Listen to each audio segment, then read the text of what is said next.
যে ৭টি অভ্যাস আপনাকে স্মার্ট করবে। অতিরিক্ত কথা বলা কমিয়ে দিন।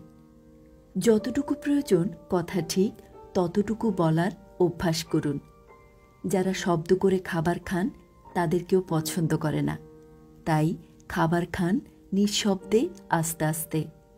ট্রেন্ডি পোশাক পরা মানে স্মার্ট হওয়া নয়, পোশাকটা আদতে আপনাকে মানাচ্ছে কিনা সেটাই হলো আসল কথা। হেসে সুন্দর করে কথা বলাও স্মার্টনেস। তাই বলে কথায় কথায় হো হো করে হাসবেন না, এটাও শোভন নয়। পরিমিত হাসুন। যে কোনো পরিবেশে মানিয়ে চলাটাই স্মার্টনেস। আপনার মনের অবস্থা যদি খারাপও হয়, ভালো ব্যবহার করুন সবার সাথে।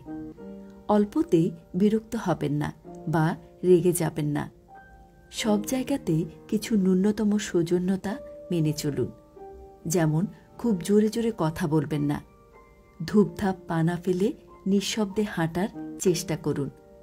কারো সাহায্য নেবার পর ধন্যবাদ জানান।